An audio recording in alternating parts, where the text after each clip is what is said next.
¿Cómo estás, querido joven de Sudamérica? Es una alegría que podamos volver a estar juntos aquí ya en nuestra penúltima reunión. Hoy es un día muy especial. Hemos estado hablando y compartiendo la palabra de Dios en la vida de David. Y hemos notado gratas cosas para corregir nuestro corazón. Un corazón apasionado, un corazón amigable, un corazón que desea amar de verdad, un corazón que puede hacer conforme al corazón de Dios. Así que esta noche vamos también a meditar en uno de los casos de la vida de David. Tú has visto que él fue desde muy joven bastante atento, fue un joven valiente, no era temerario. Nosotros también vimos escenas donde David cometió un grave error, pero su corazón era un corazón tan humilde que decidió arrepentirse y Dios lo perdonó, aunque las consecuencias no fueron tan buenas que digamos. Hoy justamente vamos a ver esa transición, porque lo que vimos anoche acerca de David y Absalón va a continuar hoy justamente con estos dos personajes. Vimos anoche que eran 4 los casos en los que se iba a dar en la familia de David. Y lo vimos cuando murió su primer hijo. Pero ahora vamos a analizar esta historia entre un padre y un hijo, entre David y su hijo Absalón. Una experiencia que resulta ser de mucha enseñanza para cada uno de nosotros. Así que vamos a iniciar leyendo la Escritura, pero antes de aperturar la Biblia, déjame recordarte que también puedes participar escribiendo a través del Twitter, a través del Facebook, el hashtag Semana Joven. Así tú puedes decirnos dónde estás viendo el programa, si en tu iglesia, en tu casa, transportándote de tu casa hacia la universidad, de la universidad a tu casa, en el lugar donde tú te encuentres. Usa el hashtag y escribe Semana Joven para saber dónde estás viendo esta señal. Vamos a abrir la Biblia juntos en el libro de Segunda de Samuel. Segunda de Samuel, capítulo 18. Es un capítulo que va a hablar acerca de la muerte de Absalón. Absalón era uno de los hijos de David. Anoche nosotros vimos que Dios pronunció palabras para David, diciéndole acerca de sus hijos. Lamentablemente, 4 de ellos tendrían un problema difícil, muy difícil, porque eran las mismas palabras de David ante la explicación que Natán le dio para que él pueda comprender su mal.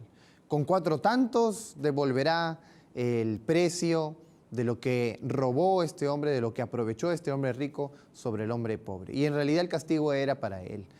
Se trataban de sus cuatro hijos. Y uno de ellos fue justamente Absalón.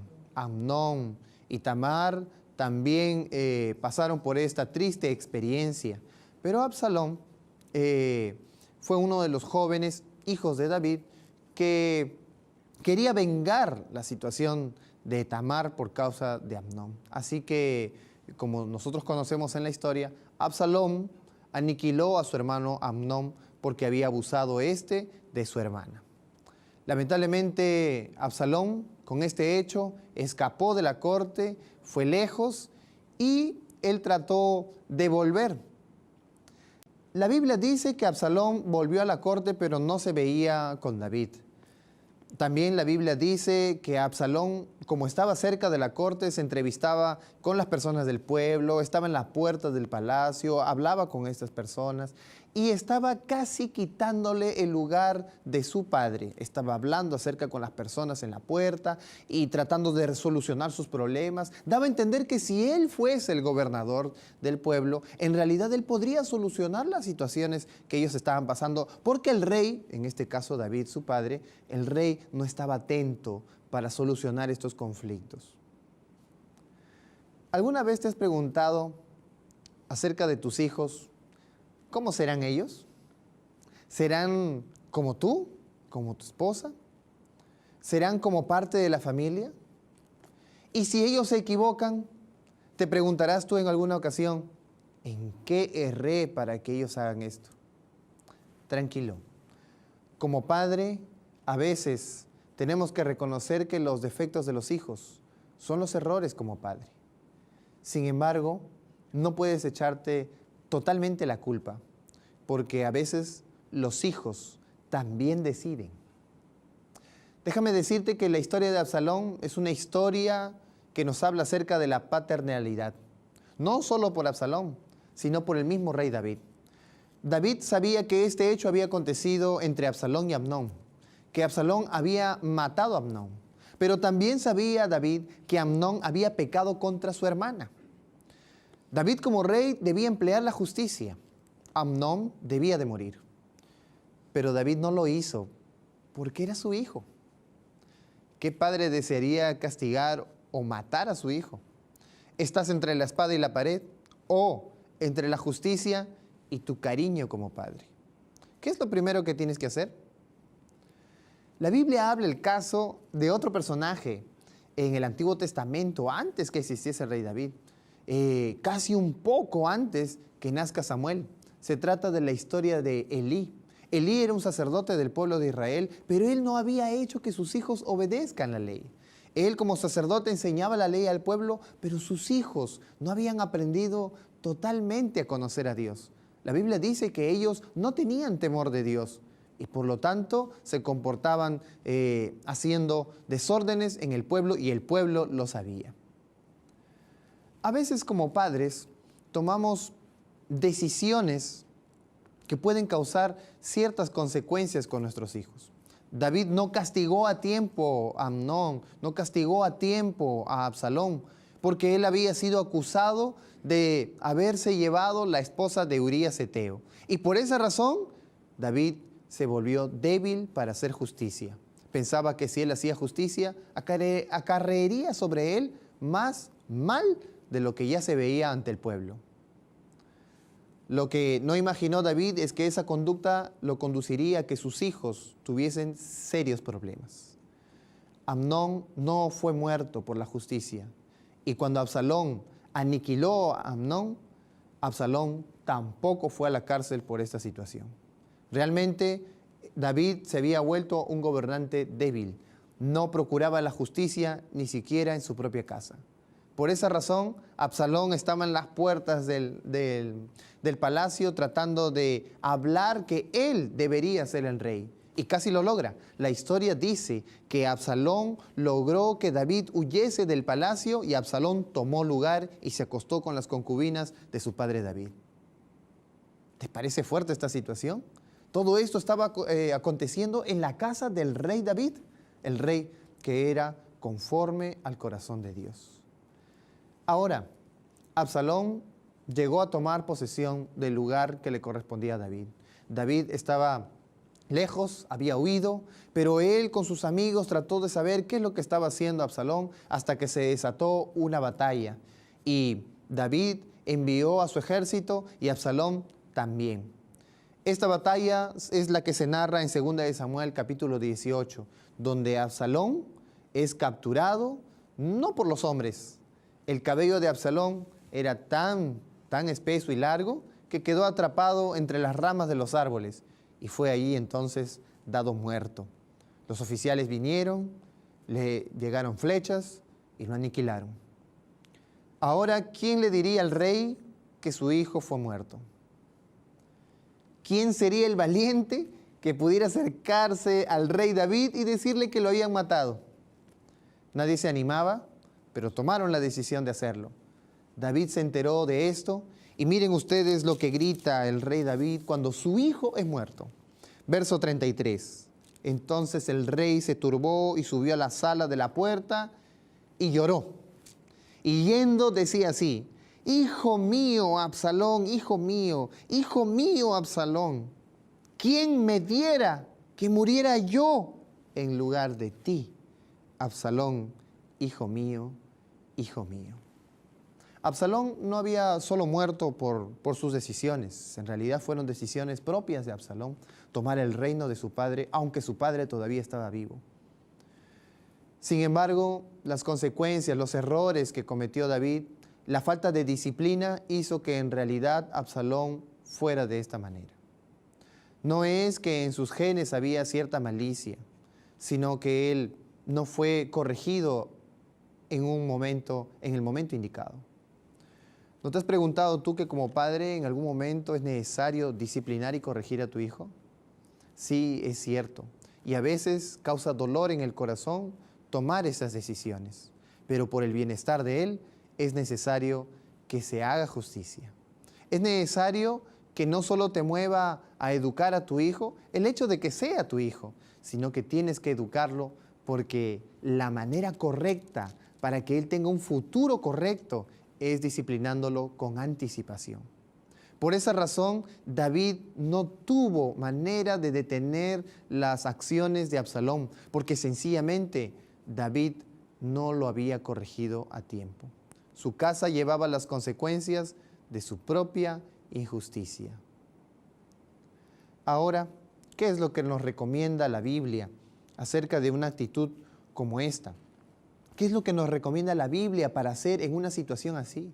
¿Te has imaginado tú que tu propio hijo quisiera pegarte? ¿Te has imaginado tú alguna vez que tu propio hijo quisiera venir sobre ti? Yo estoy seguro que no te has imaginado eso. Pero, ¿y qué tal si pasa? ¿Te echarías la culpa como padre? ¿Te echarías la culpa de que lo que él hace ahora es algo que tú permitiste en un momento? Sí, puede ser. Pero para no cometer un error como este, vamos a ver lo que Dios tiene para nosotros en su palabra. ¿Cuál es el consejo de Dios en situaciones como esta? Acompáñame a leer el libro de Proverbios en el capítulo 23, en el versículo 13. Proverbios capítulo 23, versículo 13. Mira lo que dice la Escritura acerca de esa parte que nos corresponde hacer con nuestros hijos. Capítulo 23 de Proverbios, versículo 13. Dice así: no rehúses corregir al muchacho, porque si lo castigas con vara, no morirá. Si tú eres un padre joven y tus hijos todavía están creciendo contigo, tienes la oportunidad de sus primeros 6 años estar con él. Pronto vendrá el club de aventureros, el club de conquistadores, la escuela, el colegio.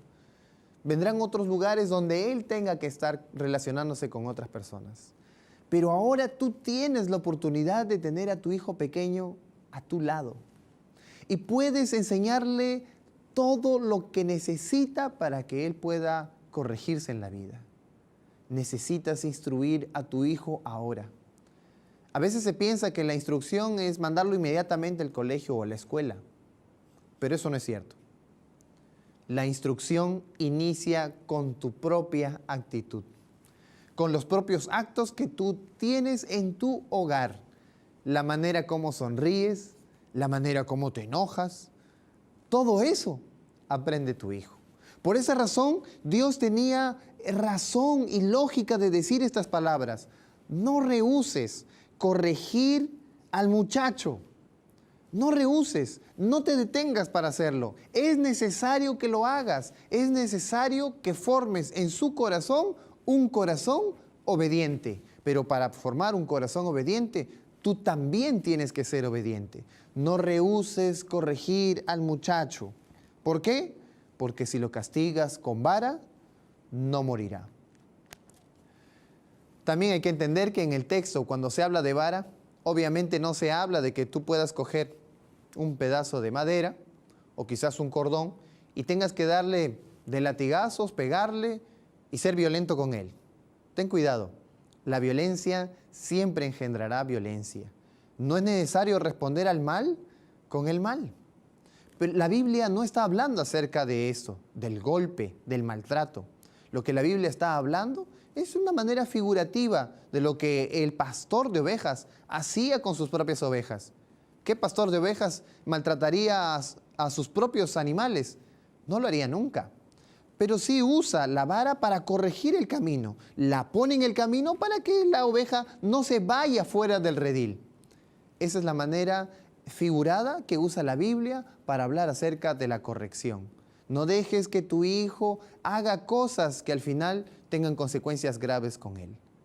Corrige al muchacho a su tiempo.